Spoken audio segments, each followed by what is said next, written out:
Hello दोस्तों, इस video में हम लोग कोणों की पहचान करना सीखेंगे। इससे पहले अगर आपने कोण के ऊपर मेरी फुल डिटेल वीडियो नहीं देखी तो आप कृपया उसे पहले देख लीजिए, जिससे आपका पूरा कॉन्सेप्ट क्लियर हो जाए। फिर इस प्रैक्टिस वाली क्लास को आप देख सकते हैं। तो चलिए अपनी वीडियो को शुरू करते हैं। पहले सवाल में हमें कह रहा है कि निम्न कोणों की पहचान करके उनके नाम बताइए। सबसे पहला कोण हमारा 30 डिग्री दिया है और दूसरा कोण 60 डिग्री, तीसरा कोण 90 डिग्री, चौथा 120 डिग्री, पाँचवा 170 डिग्री, इसी प्रकार सभी दिए हैं। इनके नाम हमें बताना है। तो सबसे पहले सवाल में देखते हैं, हमें दिया 30 डिग्री।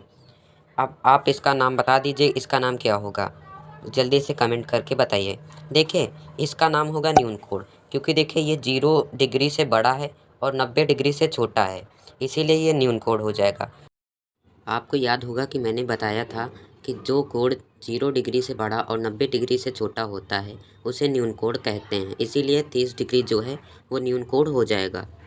उसी प्रकार आप दूसरे सवाल को देखते सकते हैं, जिसमें हमें दिया है 60 डिग्री। ये 60 डिग्री भी देखिए 0 डिग्री से बड़ा और 90 डिग्री से छोटा है, इसीलिए ये 60 डिग्री भी न्यून कोण हो जाएगा।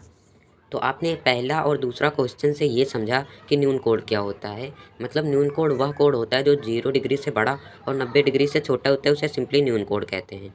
और तीसरे सवाल में हमें दिया है 90 डिग्री। ये 90 डिग्री क्या होगा? देखिए, आपको याद होगा मैंने पढ़ाया था समकोण। देखिए समकोण होता क्या है? ये समकोण इसे कहेंगे ही। क्यों कहेंगे? क्योंकि देखिए समकोण की माप 90 डिग्री होती है। इसमें ही हमें दिया है कि 90 डिग्री, तो ये 90 डिग्री पूछ रहा है, ये कौन सा कोण है? तो हम सिंपली कह देंगे कि ये समकोण है, क्योंकि समकोण की माप 90 डिग्री होती है। अब हम लोग चौथे कोण पर बढ़ते हैं। चौथा कोण हमें दिया है 120 डिग्री। तो देखिए 120 डिग्री क्या होगा? 120 डिग्री हमारा अधिक कोण हो जाएगा। क्यों हो जाएगा? क्योंकि अधिक कोण क्या होता है? जो 90 डिग्री से बड़ा और 180 डिग्री से छोटा होता है उसे अधिक कोण कहते हैं।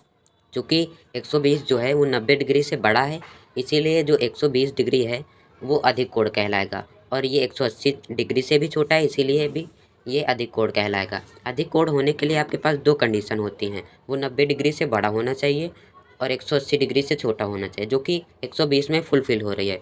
अब हमारा पाँचवा सवाल है 170 डिग्री। इसमें हमें 170 डिग्री दिया है, ये भी इसी प्रकार है। देखिए 90 डिग्री से बड़ा है और 180 डिग्री से छोटा है, तो ये इसीलिए ये हमारा अधिक कोण हो जाएगा 170 डिग्री भी। अब हमें छठे सवाल में क्या दिया है? 180 डिग्री। देखिए आपने पढ़ा होगा सरल कोण। अब सरल कोण क्या होता है? सरल कोण वह कोण होता है जिसकी माप 180 डिग्री होती है। देखिए छठे सवाल में हमें दिया है 180 डिग्री, मतलब ये सरल कोण है, तो इसीलिए हम इसे सिंपली सरल कोण कह देंगे। मतलब छठा वाला जो सवाल है वो हमारा सरल कोण कहलाएगा। अब सातवां सवाल हम देखते हैं। सातवें सवाल में हमें दिया है 199 डिग्री। ये देखिए 180 डिग्री से बड़ा है और ये 360 डिग्री से छोटा है, तो इसीलिए 199 डिग्री जो है वो हमारा वृत्त कोण हो जाएगा, जिसे हम लोग हिंदी में एक और नाम से जानते हैं, जो कि होता है प्रतिवर्त कोण। अब हमारा आठवां सवाल है 280 डिग्री। तो ये 280 डिग्री क्या होगा? देखिए ये भी आपका 180 डिग्री से बड़ा और 360 डिग्री से छोटा है, तो इसीलिए इसे भी हम लोग सिंपली वृत्त कोण कह देंगे। उसी प्रकार 9 नंबर भी हमारा यही सवाल है। देखिए ये 180 डिग्री से बड़ा और 360 डिग्री से छोटा है, तो इसीलिए ये कोण भी आपका वृत्त कोण कहलाएगा, मतलब प्रतिवर्त कोण कहलाएगा। 10वां सवाल हमें दिया है 360 डिग्री। आपने पढ़ा होगा कंप्लीट एंगल, मतलब कि पूर्ण कोण या संपूर्ण कोण भी कह सकते हैं आप इसको। ये 360 डिग्री जो है ये पूर्ण कोण कहलाएगा, क्योंकि हमने पढ़ा था कि पूर्ण कोण की माप होती है 360 डिग्री, तो इसीलिए ये जो 360 डिग्री है ये आपका पूर्ण कोण कहलाएगा।